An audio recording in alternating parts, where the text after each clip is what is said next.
I never saw it coming. One moment, I was standing there, my heart racing, begging my husband to tell me this was all a mistake. The next moment, smack.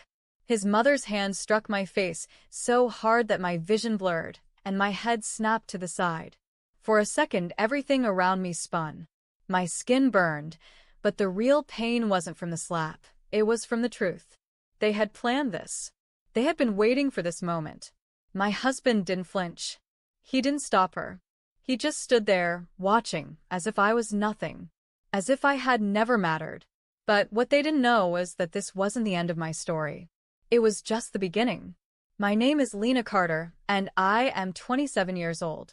This is the story of how the man I loved betrayed me, how his family humiliated me, and how I was left alone to suffer, only to rise stronger than ever. I met Victor Hale when I was in college in Ravenhill, Texas. He was charming, intelligent, and full of life. From the very first time we spoke, I felt like he saw me in a way no one else did. We spent countless nights studying together, laughing over coffee, and dreaming about our future. Victor wasn't just my boyfriend. He was my best friend, my safe place, my everything. When he proposed after 5 years of being together, I didn't hesitate. I said yes, without a second thought. I believed in our love. I believed in him. But there was one problem. His mother, Eleanor Hale. Eleanor never approved of me. She made it clear from the start that she thought I wasn't good enough for Victor. "A girl like you has nothing to offer my son," she had once told me with a cold stare when we first met. It didn't matter that I had worked hard to build a stable career as a graphic designer, or that I truly loved her son. To Eleanor, I was a nobody. But Victor always reassured me. "Don't worry about her," he would say, holding my hand. "She'll come around eventually. I love you, and that's all that matters." I believed him. I trusted him. Despite Eleanor's disapproval, Victor and I got married. At first, it felt like a dream. We moved into a beautiful apartment, and life seemed perfect. But the illusion didn't last long. Eleanor visited constantly, uninvited. Every time she came over, she had something critical to say. "You don't even know how to keep a house properly," she would remark while inspecting my kitchen. Or worse, she would scoff and say things like, "A woman's real value is measured by her wealth. Love doesn't pay the bills." I knew she didn't like me, but I never expected what she had planned next. 1 month after our wedding, Victor and I planned our honeymoon. It was supposed to be our first real escape, just the two of us, away from everything. I was beyond excited. For once, it would be just Victor and me. No interference. No tension. But the night before we were set to leave, Eleanor made an unbelievable announcement. "I'm coming with you," she said casually over dinner, sipping her wine as if it was the most natural thing in the world. I nearly choked on my food. "What?" Victor didn't even look at me. He just sighed and said, "Mom, are you sure? I mean, this is our honeymoon." "Of course, I'm sure," Eleanor replied, setting down her glass. "It's been so long since I've traveled, and I think we'll have much more fun together as a family." A part of me expected Victor to say no, to stand up for me. But he didn't. He just nodded and said, "I guess it'll be fine, Lena. Let's not make a big deal out of it." Not make a big deal out of it? I felt like someone had punched me in the chest. This was supposed to be about us, not Eleanor. Why was she always in our marriage? But I stayed quiet. I had spent so long trying to keep the peace that I swallowed my anger and convinced myself that maybe, just maybe, it wouldn't be that bad. I was so wrong. The next morning, we arrived at the airport, and Eleanor was right there with us, smiling, chatting, and acting as if this was her trip. I tried to push down the frustration, telling myself to just get through it. This was Victor's mother. He loved her. I had to be understanding, but something felt off. Victor was acting strange. He kept checking his phone, glancing around nervously. It was unlike him. I frowned. "Victor, is everything okay?" He forced a smile. Yeah. Just work stuff." I didn't believe him. And then I saw her. Standing near the airport entrance was a young woman. She was beautiful, effortlessly elegant, and too familiar with my husband's family. Eleanor's eyes lit up the moment she saw her. Sophia, dear. You're here. My heart dropped. Who is Sophia? Eleanor hugged her like an old friend. The woman's eyes flickered to me briefly, uninterested, before she turned to Victor. Finally, we meet in person, she said, her voice smooth, confident. I looked at Victor, my stomach twisting with unease. Victor, I asked slowly, who is she? Before he could answer, Eleanor turned to me, her smile sharp. Lena, this is Sophia Langley, she said with a smirk. She's going to be Victor's new wife. The world stopped. My mind couldn't process what I had just heard. I looked at them. Eleanor's pleased expression, Sophia's knowing smile, Victor's guilty face. No, I whispered, shaking my head. This is a mistake. You're joking, right? Victor didn't say a word. I turned to him, desperation creeping into my voice. Victor, tell me this is a joke. He looked away. I'm sorry, Lena. I staggered back. Sorry? My voice broke. What are you talking about? Eleanor let out a small laugh. Oh, sweetheart, don't act so surprised. Did you really think you were going to stay in this family forever? My chest tightened. My vision blurred. This wasn't happening. This couldn't be happening. Then came the final blow. It means, Eleanor said, relishing my pain, that if Victor doesn't divorce you and marry Sophia, he's out of the family business. No money, no power, nothing. I froze. My husband, the man I loved, the man who had promised to stand by my side, was choosing money over me. Tears burned my eyes. How could you? My voice trembled. How could you do this to me, Victor? Still, he said nothing. I swallowed hard, my whole body shaking. You're really going to throw away 5 years, our entire life together, for this?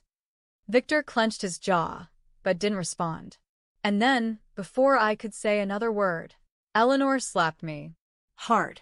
The sound echoed through the airport. I gasped, my face burning from the force of it. Shut your mouth, she hissed, her eyes cold. You are nothing. You were never good enough for us. I stared at her, stunned, my cheeks stinging. Victor still said nothing. He just stood there, silent, spineless. Eleanor reached into her bag, pulled out a stack of divorce papers, and shoved them into Victor's hands. Sign them, she ordered. I couldn't breathe.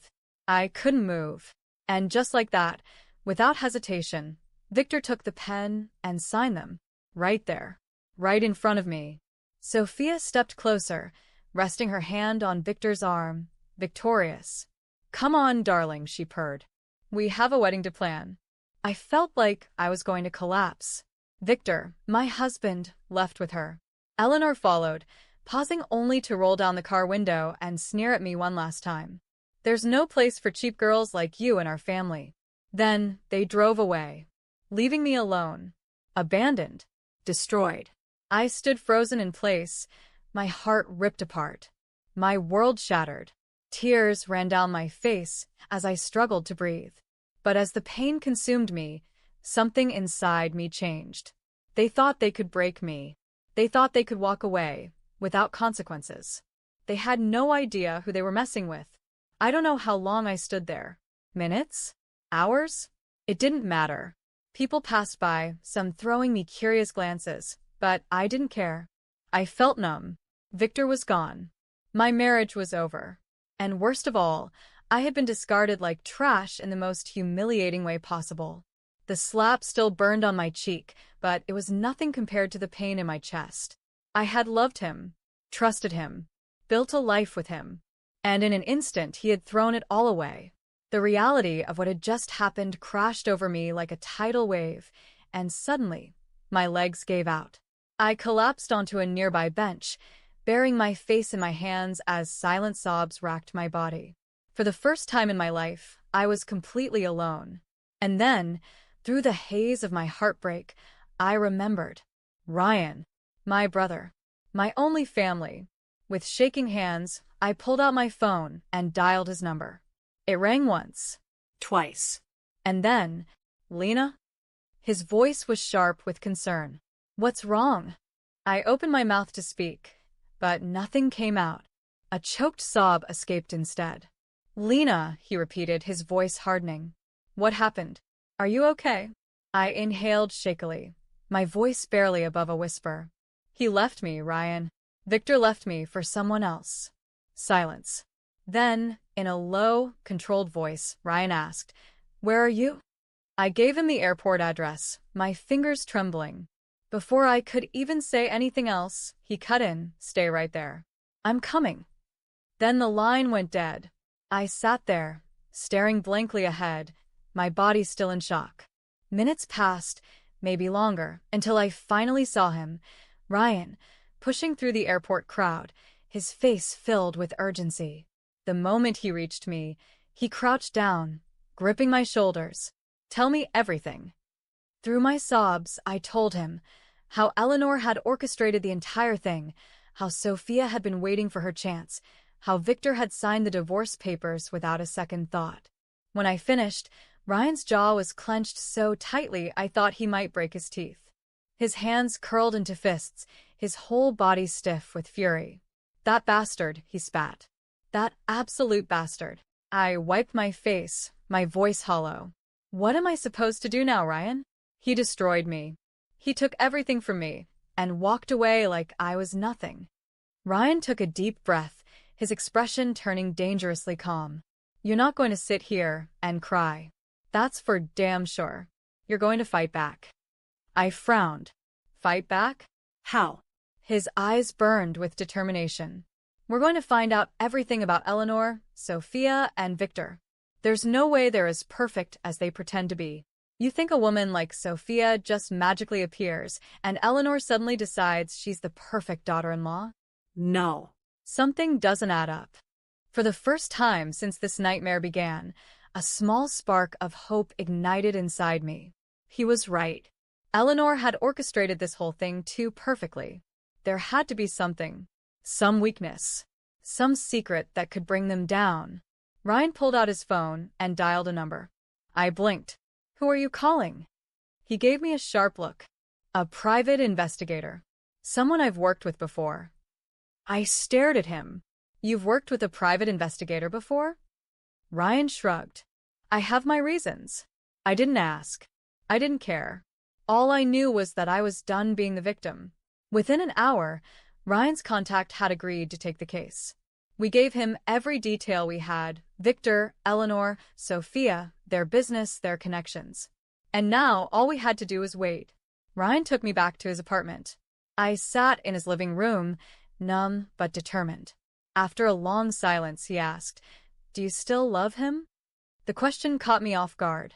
Did I? The man I had loved wasn't real. The moment I saw who he truly was, my love for him had vanished. I shook my head. I loved the person I thought he was, but that man doesn't exist anymore. Ryan nodded approvingly. Good, he said, because when we take them down, I don't want you hesitating. They wouldn't hesitate to destroy you. I looked at him, my hands curling into fists. I won't. A week passed. Every single day, I replayed the betrayal in my mind, the way Victor had stood there silently, letting his mother slap me, how he had signed those papers without hesitation, how Sophia had smiled like she had won. But I wasn't broken anymore. I was waiting. And then, one evening, Ryan's phone rang. He put the call on speaker. The private investigator's voice came through, calm, but laced with something dangerous. I found what you need. My breath caught. Ryan leaned forward. Talk. The investigator cleared his throat. You were right. Eleanor didn't just decide Sophia was the perfect choice for Victor. She had planned this long before Lena even married him. I swallowed hard. How long? A year. Maybe longer. I felt my stomach tighten. She had been waiting this whole time to replace me. The investigator continued. But here's the real bombshell. Eleanor's business? It's built on fraud. Her company has been laundering money through shell corporations for years. And Sophia? She's involved too. Her entire fortune is tied to dirty money. I felt my breath hitch. Ryan's expression darkened. And Victor? There was a pause. Then the investigator said he knew. I stiffened. What? He knew everything. He's been helping them cover up their crimes for years. A chill ran through me. The Victor the first thought I knew, the man I had built a life with, hadn't just betrayed me for another woman. He had been living a lie this entire time. I gripped the armrest of the couch, my hands shaking. That means... Ryan nodded grimly. That means we don't just have leverage. We have the power to destroy them. That night, as I sat in Ryan's apartment, staring at the mountain of evidence spread out on the coffee table, something inside me shifted. I had spent weeks crying, weeks feeling humiliated. Not anymore. I wasn't here to beg for justice. I was here to take it. Ryan met my gaze. We take this to the authorities. We bring them down.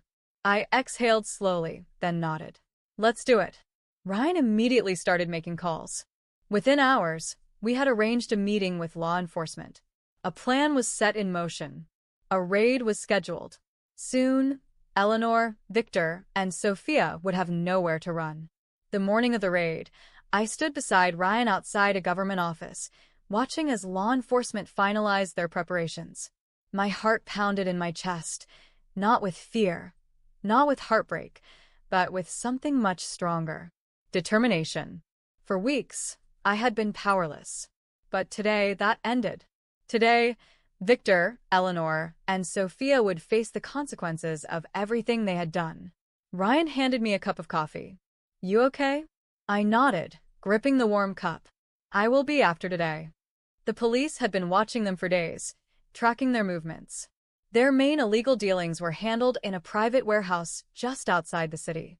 That's where the authorities planned to take them down. Ryan and I were stationed at a safe distance, watching. The tension in the air was thick.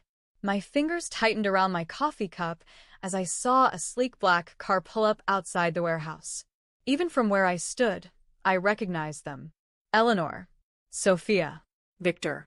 Sophia strutted ahead, her designer heels clicking against the pavement, while Eleanor whispered something to her.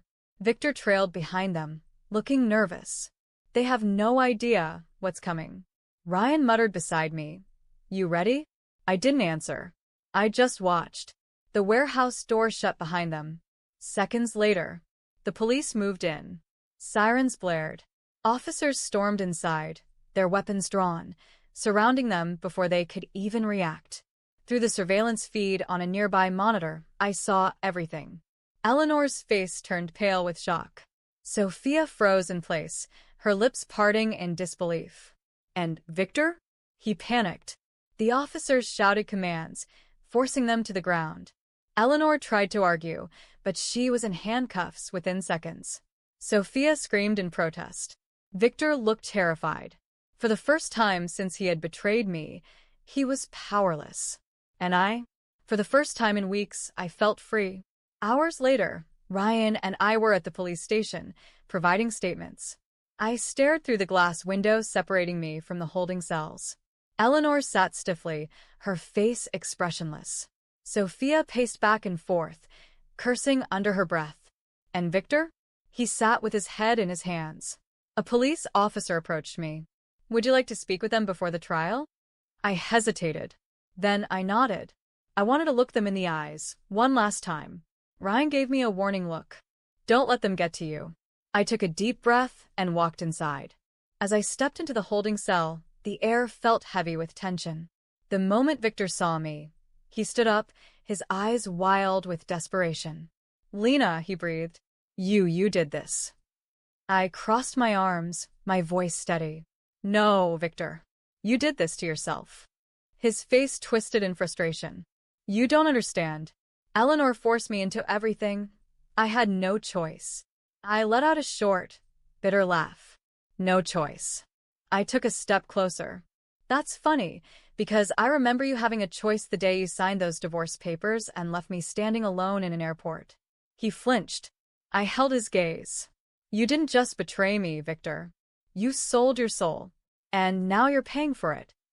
Victor ran a hand through his hair, looking frantic. I can fix this, he muttered. We can start over. Please, Lena. You don't understand what's going to happen to me in here. I stared at him. I felt nothing. Not love. Not anger. Not even pity. I had spent weeks mourning the man I thought I had married. But that man never existed. I turned toward the door. Good luck, Victor. I glanced back at him one last time. You're going to need it. And then I walked away. I didn't speak to Eleanor. She had made it clear long ago that she saw me as nothing. And now, she was nothing to me. Sophia sat in the corner of the cell, arms crossed, no longer smiling. There was no point in talking to her either. She had gotten what she wanted for a little while. But now, her perfect life had crumbled. I turned and left. The courtroom was packed on the day of the trial. Reporters, former business associates, employees who had once admired Eleanor's empire. Now, they were all here to watch it crumble. I sat beside Ryan as the charges were read. Fraud, money laundering, conspiracy. One by one, the evidence was presented. Bank records, surveillance footage, messages intercepted. They had no way out. The judge's voice rang through the silent room. The defendants are found guilty on all charges. A murmur spread through the courtroom. Victor turned in his seat, looking at me, his eyes filled with desperation. Lena, he whispered. I simply smiled. Tit for tat, Victor. Eleanor's face was red with fury. Sophia's arrogant expression had completely disappeared. Then came the final sentences. Years in prison. No money. No power. No way out. As I stepped out of the courthouse, a wave of relief washed over me. It was over. The people who had betrayed me, humiliated me, and left me broken were finally facing the consequences of their greed. Ryan walked beside me, watching my face carefully. How do you feel? He asked. I took a deep breath. Free. For the first time in a long time, I felt light. No more heartbreak. No more looking over my shoulder. No more feeling like I wasn't enough. I had spent so much time wondering if I had made a mistake by marrying Victor, if there was something I could have done differently. But now, standing here, watching him be taken away in handcuffs, I realized something important. I was never the problem. Eleanor had always hated me. Victor had always been weak. Sophia had been waiting for her opportunity. They destroyed themselves.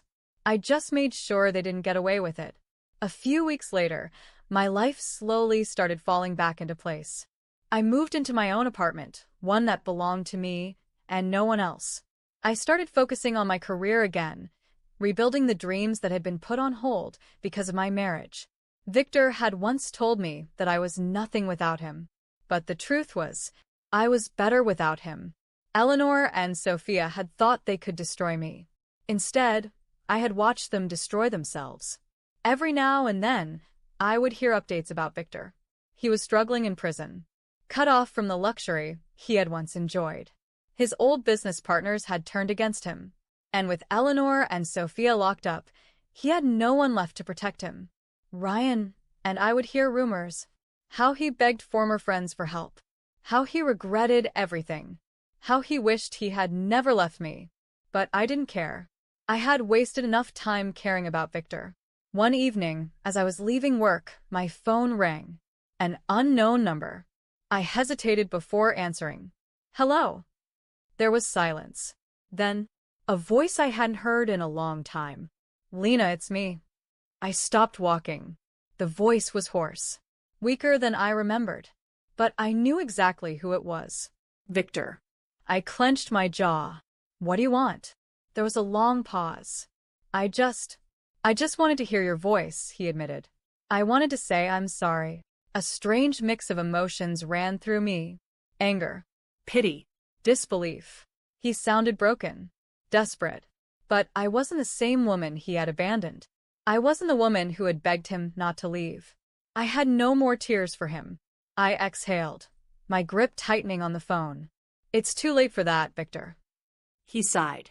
I could hear it. Regret. Real regret. I lost everything, Lena. I closed my eyes, shaking my head. No, Victor, I said quietly. You lost me, and that should have been enough to stop you from making the choices you did. He didn't respond. He knew it was true. After a long silence, he finally whispered, Do you think we could ever fix this? I almost laughed. Fix this? After everything? I shook my head. No, Victor. We're beyond fixing. Before he could say another word, I hung up, and just like that, I closed the last door to my past. From that day forward, I never looked back. I had survived. I had won. And now, I was finally free. Thank you for watching. If you enjoyed this story and want to see more, make sure to like, comment, and subscribe to the channel. Your support helps us bring more powerful and engaging stories to life. Let us know your thoughts in the comments below, and don't forget to turn on notifications so you never miss an update. Stay tuned for more.